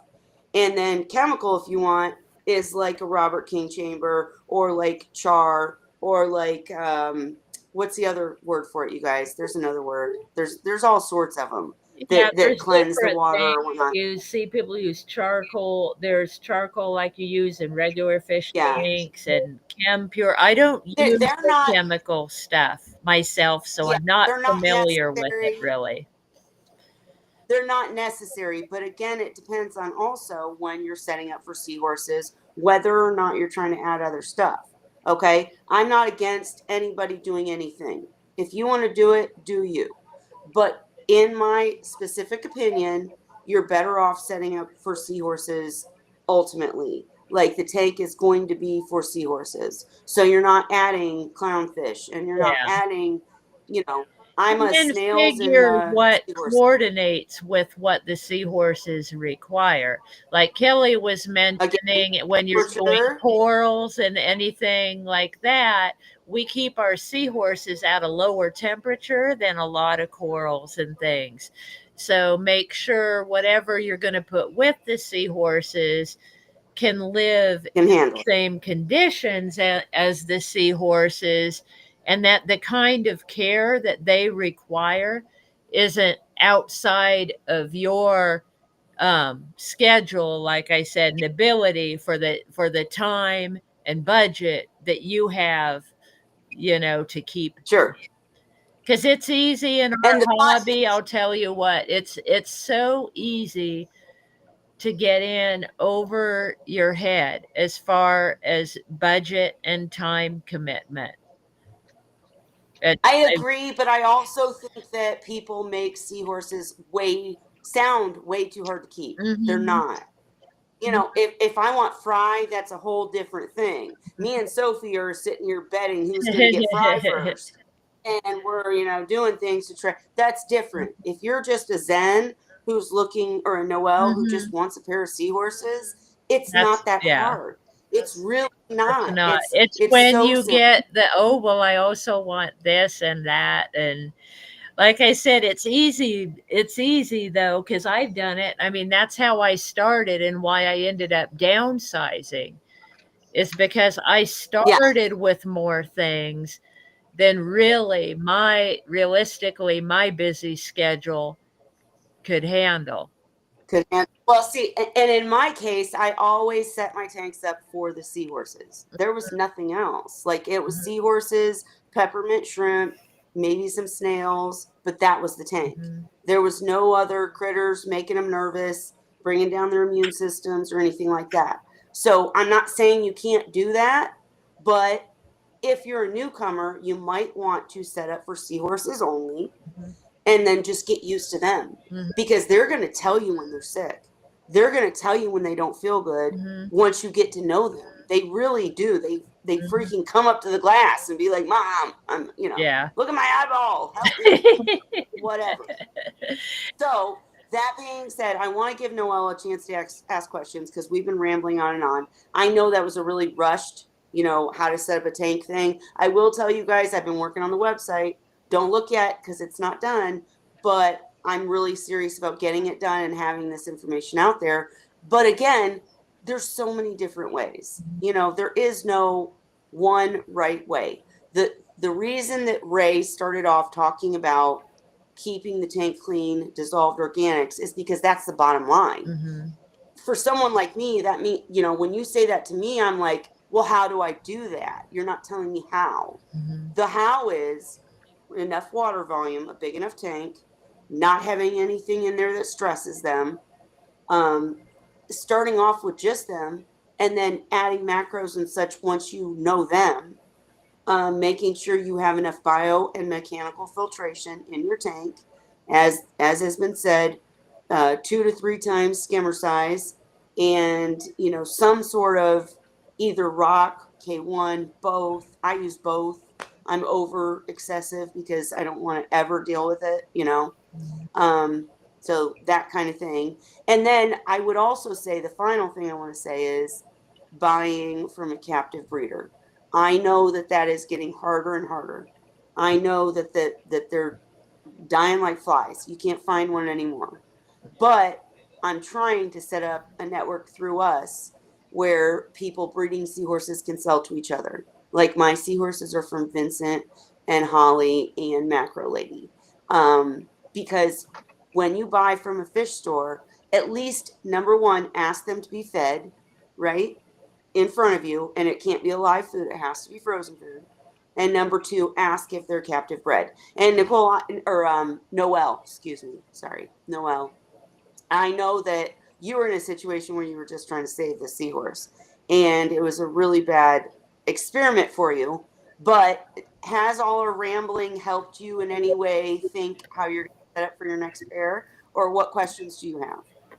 Yes, all of your advice has helped me so much because basically my goal for my tank was just to provide like the best possible care to my seahorses. Like I don't really care about like I literally have no budget. I don't care about like I'll put as much work into it as I need to.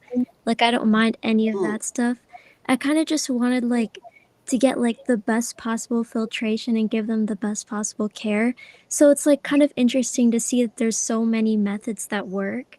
And like I Yeah. was really interested in Holly's too, like with all like artificial stuff, and that you're still able to get like the like or not mechanical Biological. biological filtration through like the sump.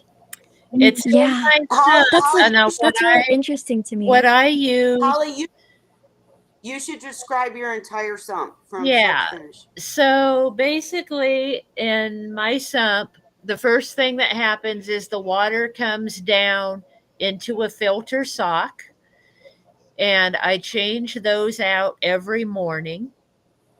And sitting right next to the filter sock is a great big skimmer. And every morning when I change out that sock, I also take the skimmer cup off and rinse it out and wipe it down with a clean rag. Now, when the filter socks and the rags accumulate, I wash them in my washing machine with hot water, 2 rinses, and I use 3 caps of bleach. And that sanitizes my filter socks and rags that I use to clean the skimmer cups. I let them air. But what is, So wait, just, what is your biofiltration? so that's the next stage. So that's what happens Okay. in the first stage. I have the skimmer and the socks. Okay. The next stage in my sump is the biofilter. And for that, I went the old fashioned way because I'm old. So I grew up using what they call bio balls, and I still use those. So they're plastic balls that look like all bristly, and that's to grow good bacteria on them. So it's the same thing as rock, just more surface in a smaller space. Now, there's pros and cons about that, though. The cons that I found is it tends to trap debris inside those little spaces. So I discovered something that Kelly's talked about called K1 Media. And you can find that online. They sell it on Amazon. And there's videos on YouTube on how to make your own K1 reactor using like an old pop bottle and running air through it. And it's the same thing as the bio balls, only they're tiny. And they grow good bacteria on them and rotate around. And that makes your biological filtration. So some I'm people sharing something. use rock. Rock does the same thing. It has surface where you can grow bacteria. So that's the type of biofilter I use is bio balls and K1 media. So the next I stage was trying to learn after K1 media. that is the water gets pumped back into my tank. So I use a lot of biofilter, but it's all in my sump. And so in the display part of my tank, I can swap stuff out. Like when it looks dirty, I just pull it out and send it to get soaked in the bleach solution for a while. I use 1 cup of bleach for a 5-gallon bucket of hot water. And most stuff I found can soak in there for about a half an hour. And then I rinse it off Yes, in hot ma'am, Zen. water, let it fully dry, and it's fine. I buy sometimes multiples of things that the seahorses like. So while one's getting washed, I have another one to put in its place. Or I put different decorations in there. They like, you know, enrichment, I guess you could say, for them, different stuff to explore and sit on and play with. When you change around their environment every now and then, they seem to like it. I found mine do. Um, I want to say real quick, I didn't mean just a Zen. There Mhm. is no there's only a Zen. And yeah, no, The one and only Zen. the one and only who's going to make Seahorses Yeah. famous because she's going to start her own YouTube channel or come to ours and, really share when she sets up, just like Noelle And and she's Sophie. I'm right. sorry It you guys looks haven't like had much time wagon to wheel talk tonight. pasta. Yeah, But yeah, no, that's it exactly it. does. I It think I totally just shared does. a picture, but Yeah. K1 is like fantastic Hmm. because the only downside is you have to keep an air pump running. And I don't like the air pumps because they tend to quit on me because I buy cheap ones. But The as long back of as it you right keep here. that stuff spinning, yeah, show it, Holly. I'll make you big. Yeah, I just opening the bag. So it's tiny stuff. So this is K1. So it's just a tiny plastic wheel, like Zen was saying. It looks like a wheel pasta. And you can buy it in these big bags. Like I said, on Amazon. I think a bag like this is about $20 or so, I want to say. And you can And when you make your own, 1 liter, 2 liter Mhm. reactor, basically, you're just using air to tumble it. And as it tumbles, the reason it's so effective is because it bumps against each other. So, like Holly said, her bio balls are great for filtration, but they tend to like have and they buildup just sit because they there. just Yeah, they sit there. with the K1, it's tumbling, it's knocking Mhm. into each other, knocking off the bad stuff, but the And it bacteria doesn't grows take and up as much space because you can see they're yeah. tiny. So you can get a lot of filtration in a really small space. So they fit nicely in a pop bottle. Like I said, I use a 2 liter in the sump, and you run. I put those glass stones that you can buy at the dollar store, that people put in plants and crafts and stuff. I put the glass stones in the bottom of a pop bottle. I run an air line with an air stone, into the bottom of the bottle, put the cap on, and then the bubbles come out and extra water come out the top when it's sitting in the sump. And that air coming in under the K1 keeps it going round and round and round. And yeah, it's a pretty cool little biofilter, I think, since I discovered that. I mean, if I would have known about that in the beginning when I started with seahorses, that would be all that I would use for my biofilter, honestly. So are you thinking that you're going to go with artificial tank and sump with lots of filtration, Noel? So, well, the thing is, I'm planning to take my seahorses with me to college. So, I was wondering if do you think, well, I want to get at least like a 40 to like 50 or 60 gallon tank to bring with me to college. Do you think it would be good if I had like a about that size tank and then like a say 20-gallon sump? Are you able do you usually keep your sump like under your tank? Because I was kind of worried about Yeah, like space and honestly, stuff. mine don't fit under the tank. And so I do mine catty corner like this. I'll do my tank here and a sump here. So it looks like an L shape. Now there's special stands and things that you can get, where the sump does go underneath the tank. But whatever you do, whether you go that way or an L shape, the main thing you want to make sure of is that you have plenty of room to work with the sump, because you'll be needing to get into it, to take stuff in and out and empty out your skimmer cup and change the socks and things like that.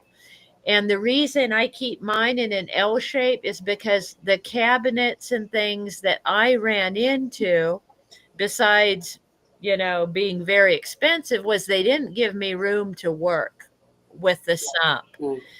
Like the cabinet that my living room tank is on, it's designed to have a sump under it, but the sump that came with it was tiny, frankly.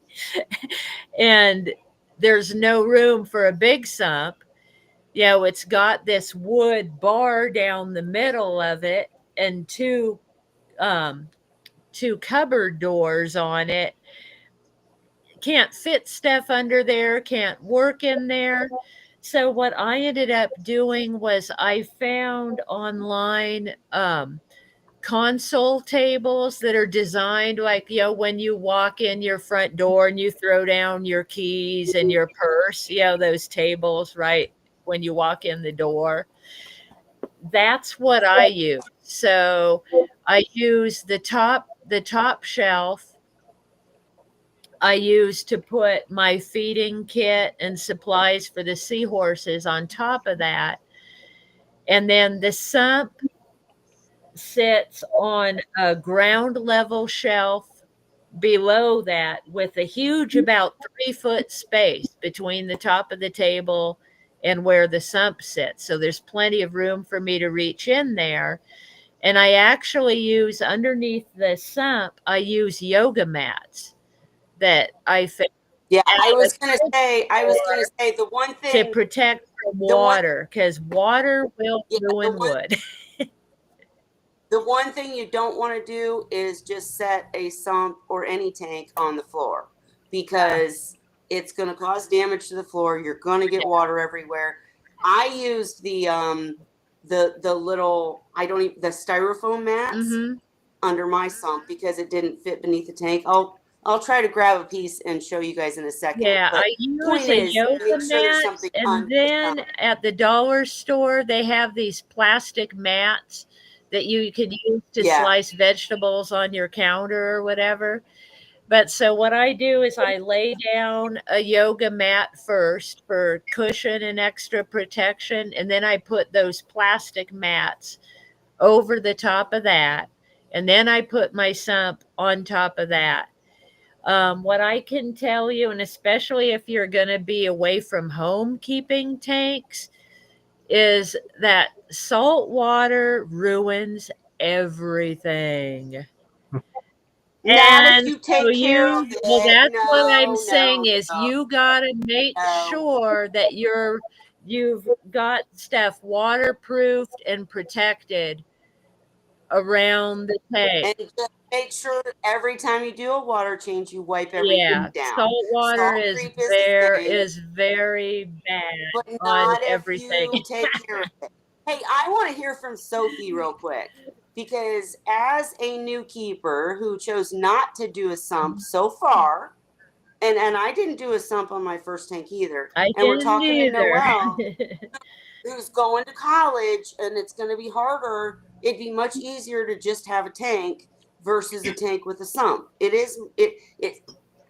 It's more space taken up. It makes your life easier with the seahorses, but as far as space is concerned in general, it makes it harder. So Sophie, how do you feel at this point as a new keeper that decided against a sump for your first tank? So when I set up this tank, I had never had a saltwater tank. There weren't any other saltwater tanks in my house. And I had not met Ray yet or been introduced to this Right. community. So I was kind of doing everything based on the opinions online and what my dad knew from his freshwater tank. So Gotcha. my dad recommended a canister filter, which I later found out Okay. maybe not the best idea, or at least long term might not be the best idea. Especially I have a starfish, I have a goby and pistol shrimp pair. Well, I had hermit crabs and then they got banished to the other tank. Uh-oh, were they naughty? Yes, they were trying to eat my starfish. Oh, Yeah, and all right, go on. I have a bunch of corals, I have macroalgae, and I have sand. So all of it with the canister filter makes for very labor intensive days. And I think that especially when we're younger, like with school, with extra activities, and with the want to have like a social life, I think that my social life has definitely like diminished because I do have to put time in this. I do have to put effort into it. And yeah, I think I would, if I were to redo this, I would probably put a sump because it would make it easier. And I get it, but I love the fact that you're doing it and you're saying it's more work to do it this way, but you can. I mean, like for it, maybe not, maybe Noelle is going to go all out and do a sump and, you know, do the extravagant things. But if you can't, it just is more labor intensive. You can't just set a tank up and leave it and hope it works out when you're talking about seahorses. You have to do the maintenance, whether it be adding on a sump, and you could, like, even to that tank. Sophie, my first tank was, I kid you not, just to let everybody never feel bad about anything. My first tank was a 29-gallon basic freaking tank that I put 4 seahorses in, and then didn't understand when one of them had a problem. And I ended up adding a sump. You can still add a sump with an overflow box. It's not as convenient as having a drilled tank with a sump, but you can, like, Noelle, you were asking, you know, how do you have a sump that's not right underneath the stand? Or right underneath the tank? Well, a drilled tank, the piping comes right down. You have to have the tank right underneath. No, What Holly and I have done, multiple different tanks. Hang on, correct me in a minute. What we have done with multiple different tanks is used an overflow box, which is a pain in the butt too. It's all stuff you have to keep maintenance on. But bottom line is, I had mine coming out to in front of the tank. I use like a vacuum hose line thing. Somebody made it for me. Yeah. Ronald Chinners made me.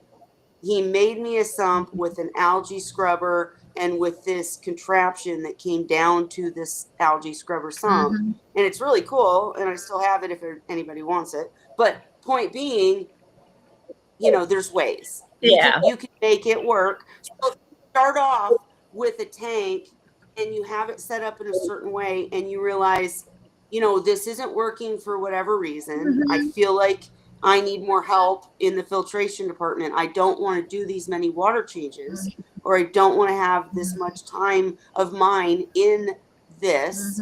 Then you can add a sump, and it doesn't look pretty from the outside. Yeah, mine but you were can take added. pictures of just hey, you know, I started with no What? sump, like Kelly said, or actually, Yeah. I started with a hang-on back skimmer on this tank. I had a sump because I inherited my tank from a friend who was using it as a freshwater tank, and he had a tiny sump. It was like a trickle filter was what it was, with the bio balls and everything. So the size of that sump, I measured it later after the fact. It held literally about 2 or 3 gallons of water. So Oh, geez, it yeah. wasn't really doing the job, but I added a sump to the system, Yeah. a big one. My husband plumbed it for me, you know, to make all you need to do is get the water from the tank to the sump To the somehow. sump. So if you find, like, if you're not good at that kind of thing yourself, like me, you find a plumber or somebody who, you know, understands that type of thing, and they can make it work for you. My husband knows nothing about aquariums really, but he knew how to get water to go from his It worked. tank to the sump, Well, and what and kind of I tubes would, and things at the hardware store to use. So you can have somebody help yes. you plumb it.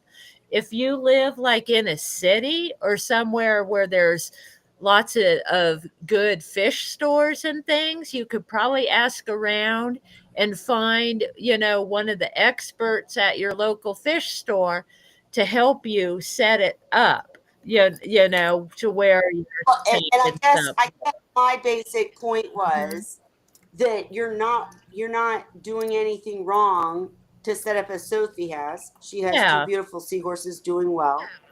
And then, you know, as they grow bigger and you realize how big they get, or they start having fry or whatever, then yours are never going to have fry. Don't be worried. They're not. Or you're sending them to me. But anyways, you can add on and make things work. And that's how all of us figured things out along the way. Is none of us started out perfect. Now, Noelle, if you can start off with a tank and a sump and setting things up perfectly, you're going to have easy sailing throughout. But I'm just saying, you know, anybody out there who can't do all of that, don't be afraid to keep Seahorses. You can add on and figure And it there's out. And you'll multiple know ways. Like if you get to college, like if you're staying in a dorm or renting a small room, you might not have room to do a big 55, 60 gallon tank with a sump and all that. But you can still do it. I've done it in a 29 gallon with a hang on back. But what I had to do was change their water an awful lot. So you know, yeah. but they were fine.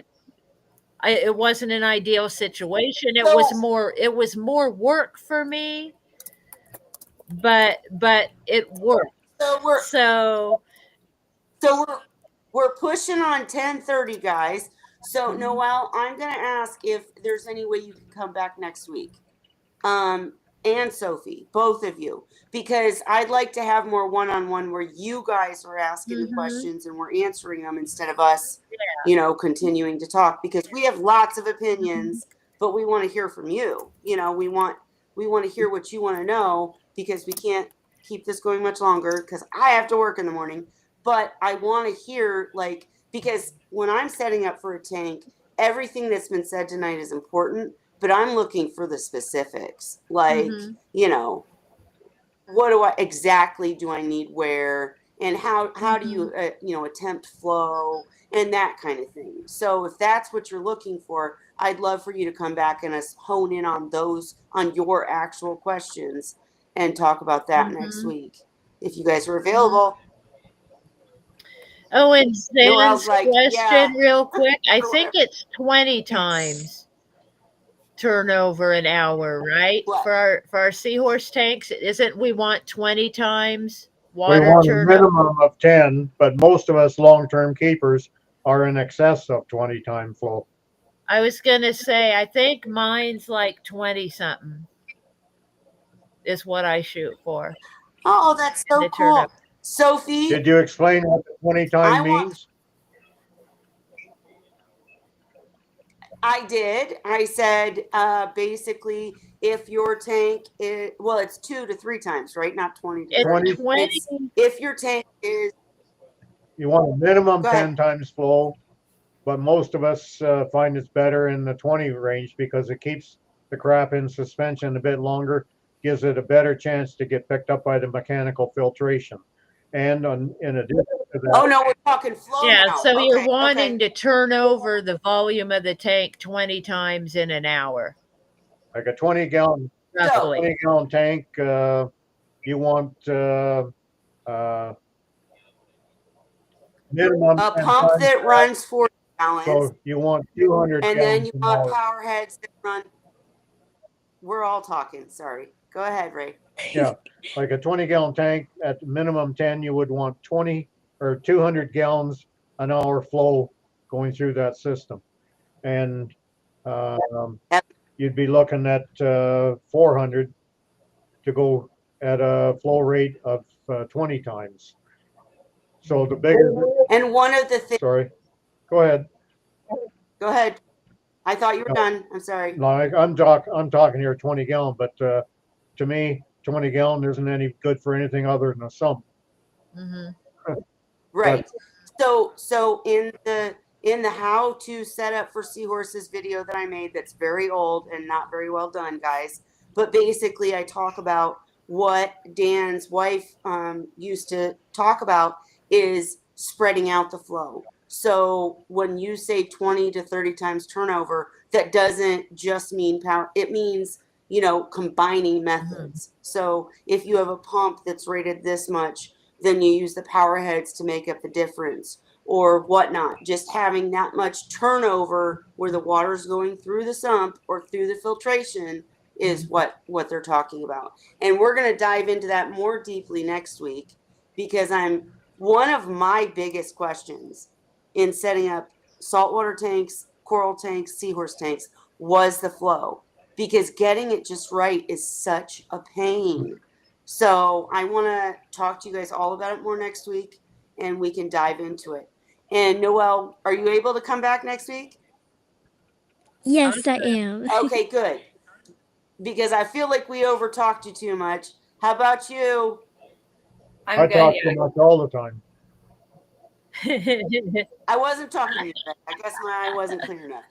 And as then Ginger uses seahorses to become her path to world domination over there. I just love that comment. I had to put it up. Yeah, you got to get the seahorses first, then, right? You got to get started on this. But guys, I hope that this was really helpful to anybody even thinking about setting up seahorses. If it wasn't, we're going to put it in more layman's terms next week. We're going to dive into the real details of literally physically how much of a tank and why sand or no sand, or I still don't remember what I meant to talk about eyesight, so I'll try to remember that for next week too. But in the meantime, lots of things I want to still say. I'm sure we all have. But next week, we're going to try to let Noelle and Sophie speak a little bit more and ask actual questions that we answer to get to the bottom of this, how to set up for seahorses, right? Because there are different opinions, but there are basics that are true throughout. And, like Noelle, you did a good thing by trying to save that seahorse, but buying a seahorse that wasn't eating, the fact that you trained him onto feeding frozen mysis is amazing. The fact that he had tail bubbles to begin with, you couldn't have won that battle. So we want to help you set up successfully, because you're going to be a seahorse whisperer, damn it. And we're going to make it happen. Thank you. All right. So you guys, we will be back next week. All of us, I hope everyone will join. And with that, I'm going to have to say goodnight. I got to work really early in the morning. I'm so sorry. I'd go with you guys all night if I could, but I Suggestion, can't. though, So for tonight, okay, go ahead, Ray.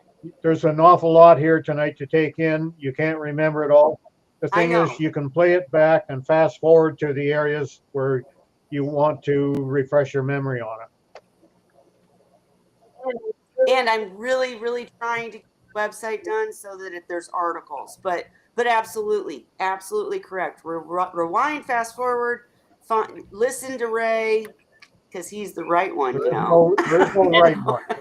My And way. then you can come back with questions based on what you think you're interested in. Maybe it'll help you decide kind of what direction you want to go, and then develop more questions about. I mean, and Noelle's leaning towards I feel like she's leaning towards the artificial, like Holly does, which is great. I love Holly's tank. And then we can dive into how much K1 media do you need to be cycled for that kind of tank, and the real details that actually explain setting up a tank instead of just these vague, oversized topics. So we'll dive in next week. Noelle and Sophie will be the guests, and we'll be back. But for tonight, let's say Happy Wine Wednesday, because I gotta go. Night all. Good night. Happy Wine Wednesday. Everybody's like, damn it. Happy Sorry. Wine Wednesday.